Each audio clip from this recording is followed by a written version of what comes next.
Olá, boa noite, tudo bem com você? Está começando mais uma edição do Jornal da Difusora para todo o Maranhão. Vamos saber o que foi destaque hoje no estado. Homem apontado como mandante de duplo assassinato presta depoimento à polícia. Presa na saída do terminal da Ponta da Espera, mulher envolvida com tráfico de drogas. Passo do Lumiar e outros 8 municípios maranhenses decretam estado de calamidade pública.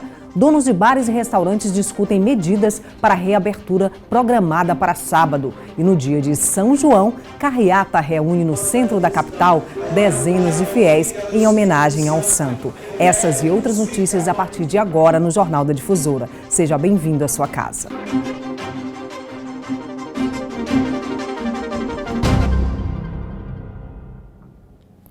214 municípios maranhenses já têm casos confirmados de Covid-19, mas nem todos utilizam uma plataforma digital que disponibiliza os dados oficiais à Secretaria de Estado da Saúde. O objetivo do sistema é diminuir a subnotificação da doença no Maranhão. Em muitos portais, no auge da pandemia, a população não tinha acesso às informações sobre notificações de casos. As exigências do Ministério da Saúde para um número mais aproximado de registros forçaram os municípios a se informatizarem. Ainda assim, o Maranhão precisou criar a própria plataforma digital. Esse sistema de notificação ele vai servir para todas aquelas unidades, todos aqueles entes que realizam testes para a Covid. Então, inclusive, a gente vai ter inclusão de hospitais, dos laboratórios privados, das farmácias que também vão passar a ofertar o teste rápido para a Covid. Nesta quarta-feira, o estado ultrapassou a marca dos 72 mil casos notificados da Covid, um número que pode ser ainda maior. Com o novo sistema, cada município precisa disponibilizar os dados diariamente na plataforma. Os municípios devem continuar informando o Ministério da Saúde e agora o Estado sobre as notificações da Covid-19. A ideia é reduzir as subnotificações. Até esta quarta-feira, 194 municípios já haviam acessado a plataforma do governo. Devido à falta de estrutura, o Estado disse que tem realizado capacitações para as prefeituras em todos os municípios. 214 cidades já registraram casos da Covid no Maranhão. A gente tem cumprido de forma muito cuidadosa essa questão do monitoramento e essa questão também da capacitação, das regiões de saúde, e a gente tem visto de fato uma resposta muito positiva em relação ao uso do sistema de notificação. Olha, quase 140 mil testes já foram realizados no Maranhão, de acordo com o último boletim divulgado pela Secretaria de Estado da Saúde. 1.012 pessoas estão internadas em hospitais entre as redes pública e privada. Um pouco mais de 19 mil seguem tratamento em casa. Mais de 50 mil pessoas estão recuperadas. 1.797 mortes já foram registradas. O número de suspeitos subiu para 1.986 e mais de 66 mil novos exames de Covid-19 já foram descartados no estado. E os donos de bares e restaurantes aqui da capital já se preparam para a reabertura antecipada para o fim de semana. Medidas de segurança foram discutidas hoje à tarde em uma reunião virtual. A reunião virtual contou com a participação de responsáveis por bares e restaurantes de São Luís, que voltam a funcionar no próximo sábado, dia 27. Nesta fase de reabertura, é fundamental que todos os estabelecimentos sigam corretamente os protocolos de segurança, para que ninguém seja exposto aos riscos de ser contaminado pelo novo coronavírus. Além de ter o atendimento turístico que a gente tem que ter na cidade, nós temos que ter o atendimento sanitário. Os serviços sanitários são muito importantes para que o cliente sinta confiança e chegue aí aos estabelecimentos que estão aí abrindo as portas dia 27. Bares e restaurantes seguem fechados há mais de 3 meses, desde que a Covid-19 se tornou uma ameaça em todo o estado. Sem dúvida, o setor de turismo foi um dos que mais sofreu as consequências da disseminação da doença. Mesmo com o número de novos contaminados diminuindo em São Luís, é preciso seguir à risca todas as orientações. Afinal, a Covid-19 ainda vem fazendo novas vítimas no Maranhão. A partir do momento que bares e restaurantes voltarem a funcionar em São Luís, a Vigilância Sanitária Municipal entrará em ação realizando fiscalizações. O objetivo é verificar in loco se os responsáveis por esses estabelecimentos estarão cumprindo todas as recomendações sanitárias exigidas. Esse primeiro momento vai ser um momento educativo, onde a vigilância sanitária vai estar passando, né, as orientações, mas ressaltando que, havendo a necessidade que haja uma intimação, os estabelecimentos serão intimados. E você que nos acompanha ao vivo pelo Facebook, deixa aí seu comentário e interaja com a gente. No próximo bloco, homem apontado como mandante de duplo assassinato nega envolvimento no crime. E ainda, mulher é presa na saída do terminal da Ponta da Espera com 15 pacotes de maconha.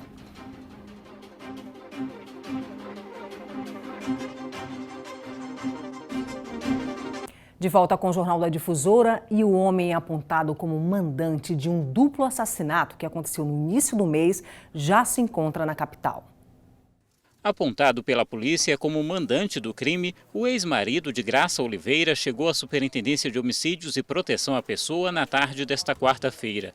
Ela e a filha, Thalita Oliveira, foram encontradas mortas com sinais de estrangulamento dentro de um carro na garagem de casa. O suspeito foi preso em Imperatriz no final de semana. Por enquanto, nós temos 3 suspeitos de participação no crime, o suspeito de ser o mandante, o suspeito de ter intermediado a negociação e o suspeito de ter executado, sendo que só temos uma confissão, que é justamente do executor.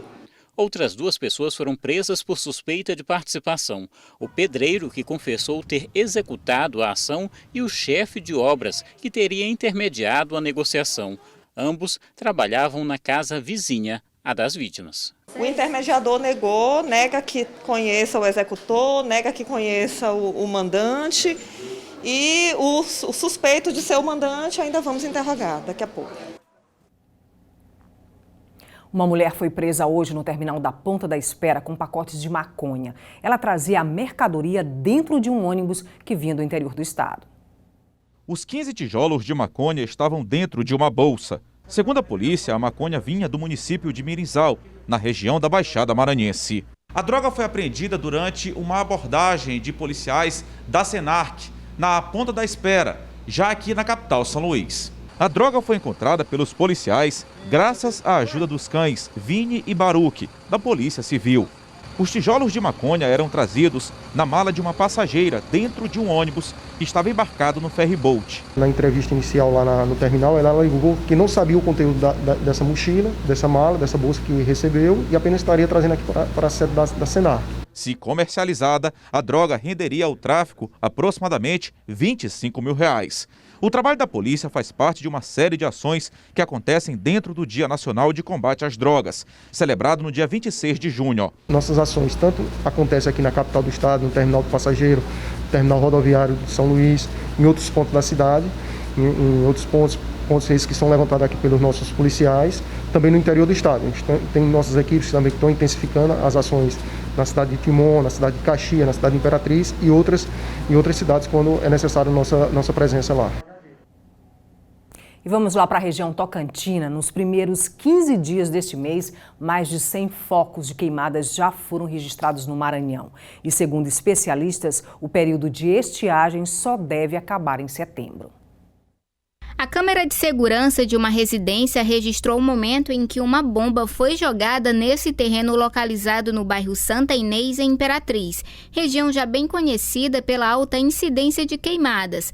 Em poucos minutos, o fogo se alastrou e deixou o local assim. A gente não sabe se é uma brincadeira de criança, se são adultos, a gente não consegue identificar. O que a gente consegue perceber é a total falta de educação das pessoas em relação ao meio ambiente. Como o período de estiagem só deve acabar em setembro, a recomendação para evitar queimadas é que as pessoas mantenham seus terrenos limpos, evitem o acúmulo de lixo e não limpem terrenos na zona rural utilizando fogo. A situação preocupa. De acordo com o Instituto Nacional de Pesquisas Espaciais, os principais focos de queimadas já registrados foram entre os dias 1º a 15 de junho deste ano, com 173 focos em todo o Maranhão. Maranhão.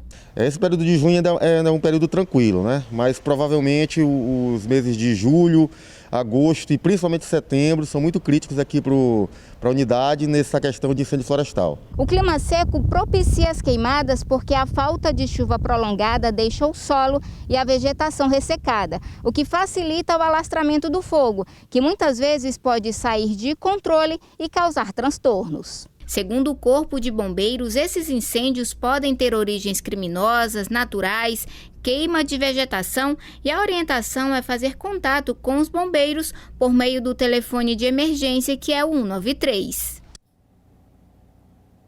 E você que nos acompanha ao vivo pelo Facebook, deixe aí seu comentário e interaja com a gente. Faça como o Johnny Souza e o José Denilson. O Jornal da Difusora vai para um rápido intervalo e daqui a pouco mais 9 municípios maranhenses decretam estado de calamidade pública. E ainda, carreata percorre ruas do centro de São Luís em homenagem ao dia de São João. A gente volta já já.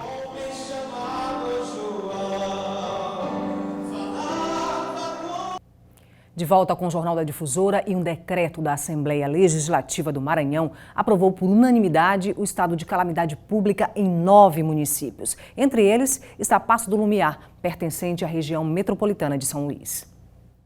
Além de Passo do Lumiar, entraram na lista os municípios de Presidente Médici, Codó, Tuntum, Marajá do Sena, São Mateus, Cidelândia, Buriti Bravo e Vitorino Freire. Este diretor do Departamento Jurídico da Federação dos Municípios Maranhenses explica que a decretação de calamidade pública se dá em caso de desastre e quando é necessário estabelecer uma situação jurídica especial que permita o atendimento às necessidades temporárias de excepcional interesse público, no atual cenário por conta da pandemia provocada pela Covid-19. Esse decreto de calamidade ele não é um salvo-conduto para liberação, né, de responsabilidades. Pelo contrário, e a gente está vendo que a grande maioria dos municípios estão adotando, né, essas controladorias, procuradorias, secretarias municipais de saúde estão adotando esse procedimento, essas cautelas, naturalmente com algumas exceções, mas sempre todas as situações tem exceções. Mas aqui no estado do Maranhão a grande maioria está cumprindo a legislação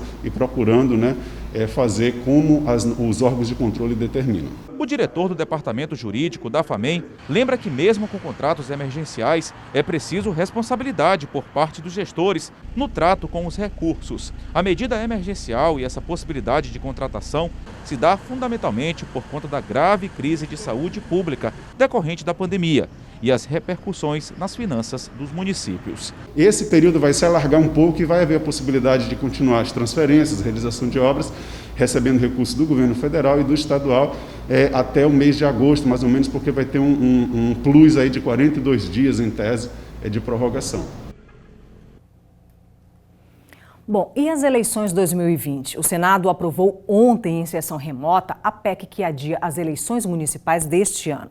A discussão contou com a presença de representantes da Justiça Eleitoral, prefeitos, vereadores, médicos e sociedade civil.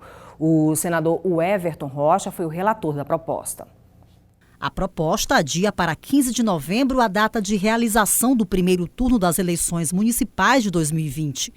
O segundo turno do pleito ocorreria no dia 29 de novembro. Em entrevista à TV Senado, o Everton explica detalhes sobre a PEC.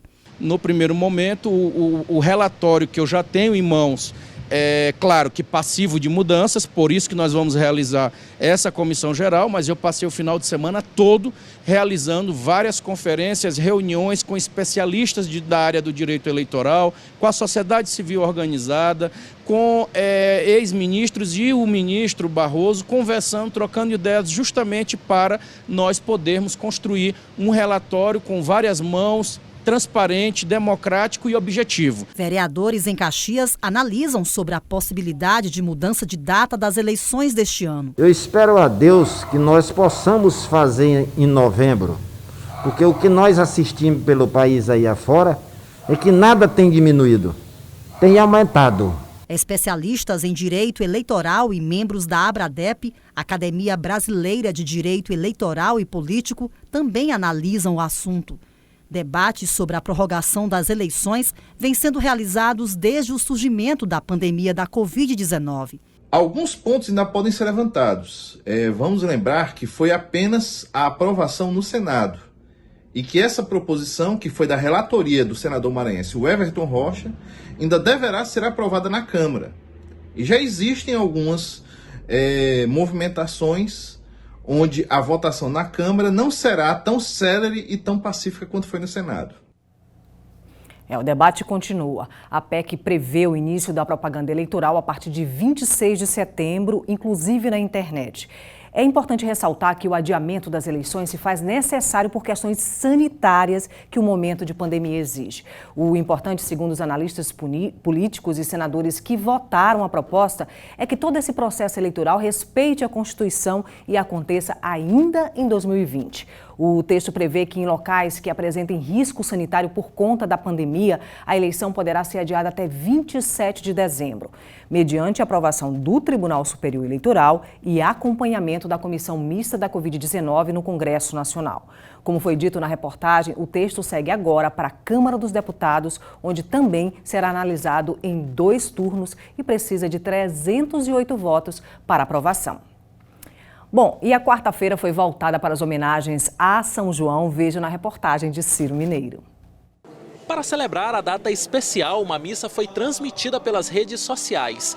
Uma maneira bem diferente de festejar São João, que sem o coronavírus teria atraído centenas de fiéis. A escolha do tema da festividade em 2020 tem tudo a ver com o momento em que estamos atravessando. E ninguém melhor que São João para interceder pelo fim da pandemia. São João está na alma do povo, a alma do povo, porque ela é uma única festa que é conhecida no mundo inteiro, São João.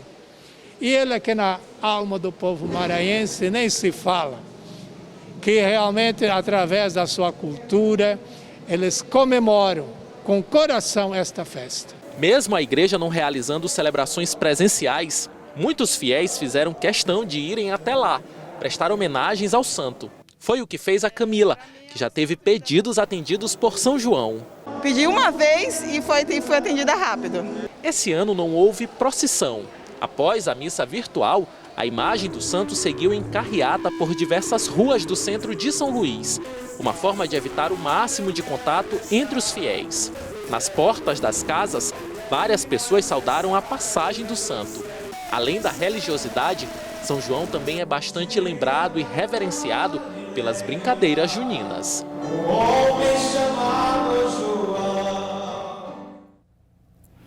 Não tem pandemia que tire aí a fé das pessoas, né? As reportagens dessa edição você pode rever no portal MA10 e para acessar basta acionar a câmera do seu celular e apontar para o QR Code que aparece aqui na tela. Vai lá também nas redes sociais da TV Difusora e interaja com a gente. Faça como Edilson Silva e o Valdir Araújo que nos acompanham ao vivo pelo Facebook. O Jornal da Difusora fica por aqui com imagens ao vivo da apresentação do boi União da Baixada, que se apresenta na igreja de São João, no centro de São Luís. Muito obrigada pela sua audiência, uma boa noite e até amanhã.